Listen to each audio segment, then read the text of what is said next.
Ku itariki 2 z'ukwezi kwa gatatu 2026 Leta Zunze Ubumwe za Amerika zatangaje ibihano zafatiye u Rwanda ndetse n'igisirikare cyabo RDF, Rwanda Defense Force, ndetse n'abayobozi bo mu Rwanda bane barimo na perezida w'igihugu Paul Kagame.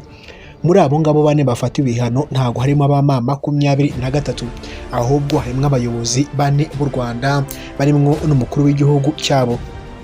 Ibi bihano Leta Zunze Ubumwe za Amerika zafatiye u Rwanda zabifashe mu gihe nayo iri mu ntambara muri Iran, dore ko imirwano imeze nabi hagati ya Leta Zunze Ubumwe za Amerika na Israel, ndetse na Perezida Donald Trump afite ibyo yatangaje. Perezida Donald Trump yari yatangaje ko azafata ibihano bitewe n'uko u Rwanda rwarenze ku masezerano ya Washington DC, ndetse ngo Perezida Paul Kagame yaramusuzuguriye mu ruhame ubwo yavugaga ko adatewe ubwoba n'ibihano bya Leta Zunze Ubumwe za Amerika. Ariko nyuma yaho Perezida Paul Kagame yaje guhamagara umusenateri witwa Graham. Uyu Graham yaganiriye na Perezida Paul Kagame amusaba ko batafatira u Rwanda ibihano bitewe n'uko u Rwanda ari umufatanyabikorwa mwiza wa Leta Zunze Ubumwe za Amerika, kandi nyuma y'amasezerano yasinyiwe Washington DC bakomeje kohereza amabuye y'agaciro. Icyo gihe bamwe mu bayobozi bari muri White House batangiye guterana amagambo, batangira kuburana kugira ngo barebe umwanzuro baza gufata. Bavuga ko kandi batazemera ko amasezerano yasinyiwe Washington DC yapfa ubusa. Ubundi Leta Zunze Ubumwe za Amerika nizo zisigaye gufatira u Rwanda ibihano nyuma y'uko Ubwongereza bwafatiye u Rwanda ibihano, Ubufaransa, Ububiligi n'ibindi.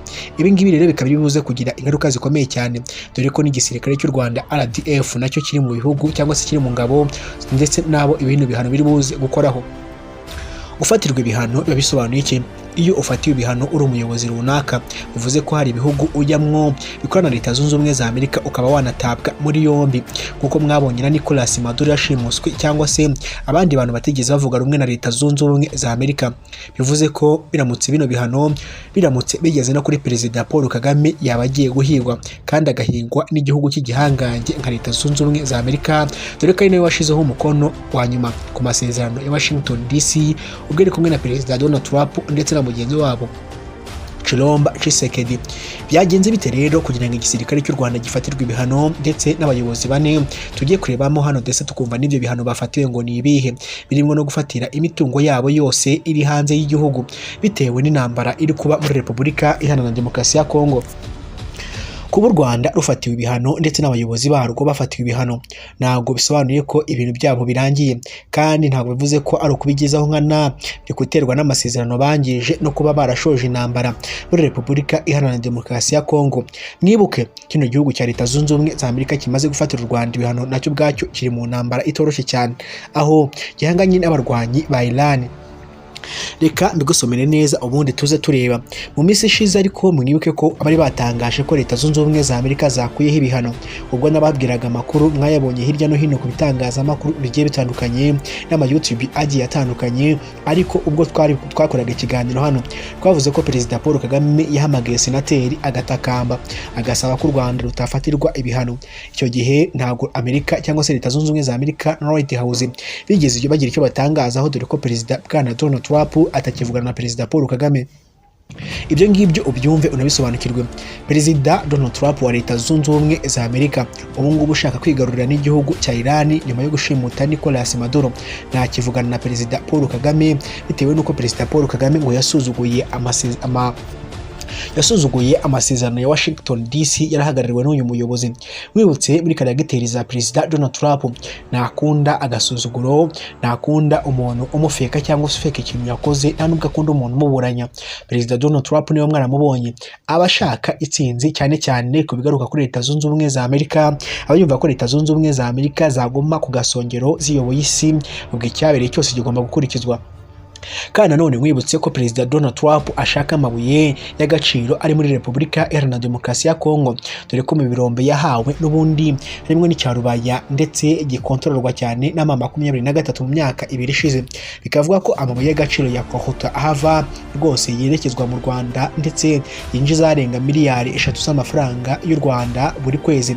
Ayo mabuye rero Perezida Chilomba Tshisekedi yamaze kuyemerera Leta Zunze Ubumwe za Amerika, ndetse abaha n'uruhushya rwo gutangira kuyacukura. Bivuze ngo Leta Zunze Ubumwe za Amerika no gushyira mu bikorwa ubundi amabuye bo barayafite, bakaza bagatangira n'amasosiyete yabo agacukura. Si ibyo ngibyo gusa kandi Colombe yabahaye kuko yabahaye andi mabuye cyangwa se ibindi birombe bigiye bitandukanye byo muri Repubulika Iharanira Demokarasi ya Kongo, ariko ikirombe gisa nk'igikomeye ni iki ngiki kibitse kota 15 yabarizwa ku isi hose, kandi amabuye Leta Zunze Ubumwe za Amerika zikeneye no muri kino gihe kiri no mu ntambara, kubera ko zizaba zashoye byinshi cyane, amafaranga menshi cyane, kandi bakeneye kongera gucura intwaro, imodoka zidasanzwe, amato, amabatiri n'ibindi bigiye bitandukanye bizaza guhombora ibizaba byaragendeye kuri Iran. Wibutse ko Iran idahanganye n'igihugu cya Leta Zunze Ubumwe za Amerika gusa, kubera ko inahanganye na Israel. Rero ko tunavugana bamaze no kurasa kuri ofisi ya Uramu Minisitiri waho Netanyahu, dore ko byatangajwe na Iran, kandi Iran yanze n'ibiganiro Leta Zunze Ubumwe za Amerika. Ibyo sibyo byatuzanye, reka twivugire ku bihano iby'u Rwanda byafatiwe. Mu masaha make cyane ashize nibwo Leta Zunze Ubumwe za Amerika, nk'uko byashizwe hanze n'igitangazamakuru Reuters, ibiro ntaramakuru by'Abongereza Reuters, batangaje ko Leta Zunze Ubumwe za Amerika zamaze gufatira u Rwanda ibihano. Mu Rwanda ibihano bafatiwe by'umwihariko babifatiye igisirikare cy'u Rwanda, Rwanda Defense Force, ndetse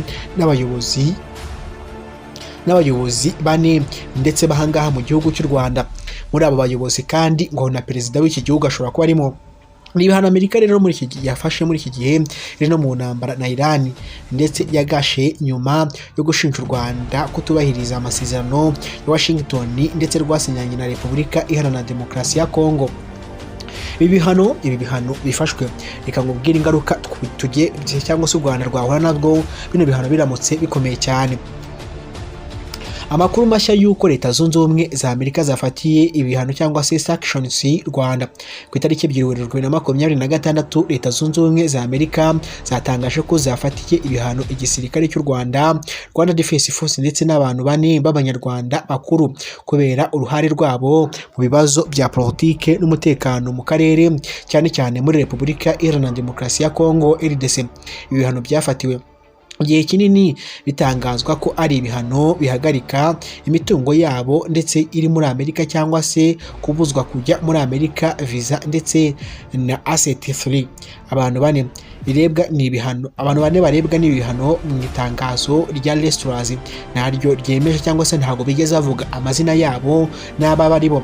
Gusa mwibutse mu mwaka ushize wa 2025 n'ubundi hari ibihano Amerika yari yafatiye bamwe mu bayobozi bakuru mu Rwanda, barimo Retired General James Kabarebe wari icyo gihe Retired General James Kabarebe igihe yari ari mu kiruhuko cy'izabukuru, ariko Retired James Kabarebe wafata ibihano wari Minisitiri wa Leta ushinzwe ihuriro ry'ibihugu by'akarere, Minister of State of Regional Integrations, ndetse bashizwe ku rutonde rw'ibihano kubera uruhare rwe mu gushyigikira umutwe w'iterabwoba wa M23 muri Kongo, ndetse no gufasha ibikorwa by'ingabo z'u Rwanda muri ako karere.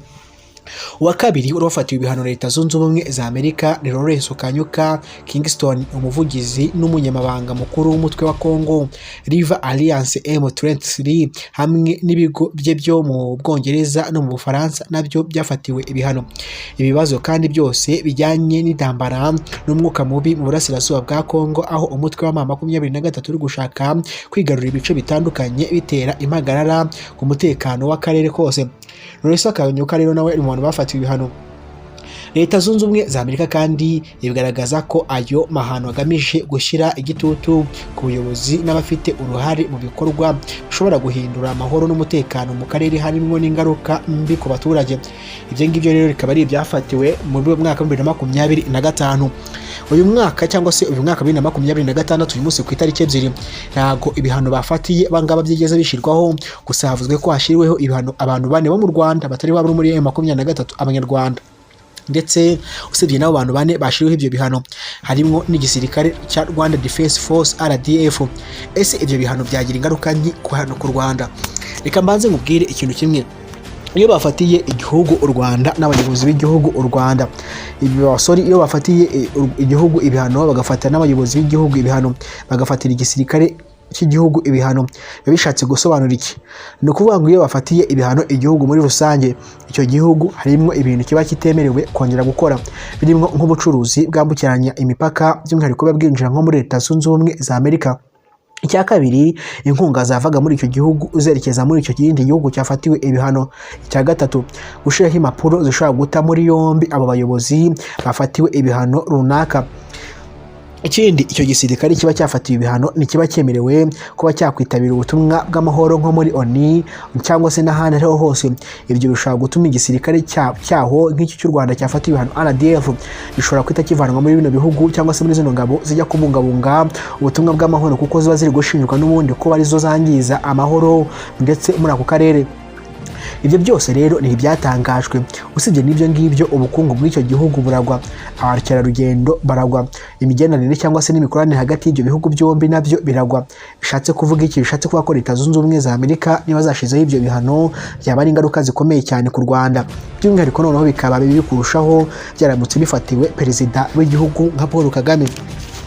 Kubera ko niba utazi ingaruka z'ibihano, uzabaze Perezida Vladimir Putin w'Uburusiya, Kim Jong Un wa Korea ndetse n'abandi. Kubera ibihano baba baragiye bafatirwa, cyane cyane Perezida Vladimir Putin yashiweho impapuro zimuta muri yombi, bivuze ko harimo ibihugu Perezida Vladimir Putin atajyamwo.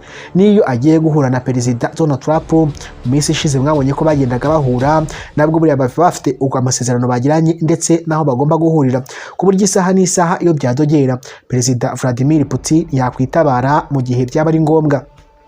Bivuze ngo rero Perezida Donald Trump yagiye guhana na Vladimir Putin ubwo yabarashiyeho impapuro zimuta muri yombi, aba yamwijeje umutekano wuzuye, dore ko bose aribo bayoboye ibihugu by'ibihangange ku isi. Ntabwo nabura kuvuga ko igihugu cya Leta Zunze Ubumwe za Amerika aricyo gihugu cya mbere kiri ku isongero, icya kabiri kikaza ari Uburusiya, icya gatatu kikaba ari Ubushinwa, icya kane kikaba ari Ubuhinde. Ibyo bihugu byombi birakomeye, byaba mu bucuruzi, ubukungu, intwaro za kirimbuzi ndetse n'ubudahangarwa bwabyo n'ibindi bikagenda bizaho. Rero ibyo bihano u Rwanda nta kintu urabivugaho, nabo bayobozi Leta Zunze Ubumwe za Amerika zabafatiye ntago zirabatangaza, ariko ibyo bihano byo byamaze gushirwaho. Kugira ngo uze kumenya neza ayo makuru, uraza kugenda ushake n'ahandi yakurikirana, ndetse usibye naho ngaho uraza nanone kugumana natwe. Kugumana natwe nta kundi ni ugukanda buto yanditseho subscribe, kuzajya bigufasha kubona amakuru n'ibiganiro byacu bya buri munsi tugutegurira kandi tunakugezaho amasaha 28 ku yandi 28. Wekanda share kandi subscribe, ugenda muri comment z'ibitekerezo byawe. Inge nitwa Olivier. Ubwo ushaka no kunkurikirana wansanga ku mbuga nkoranyambaga zirimo Instagram, zirimo Facebook, zirimo X yahoze ari Twitter ndetse na TikTok. Izo zose nta zindi cyangwa se ndetse na harindi ni Exafu Info News nkuko byanditswe kuri no muyoboro wa YouTube. Imana ibarinde, ikanze dusubire. Gusa nanone mwibutse ko nubwo Leta Zunze Ubumwe za Amerika zidufatiye ibihano, cyane cyane igisirikare cy'u Rwanda RDF, nimwibagirwe ko nubwo u Rwanda nubwo rwihagazeho kandi rwavuze ko ntawe ruzakubitira amafi hasi.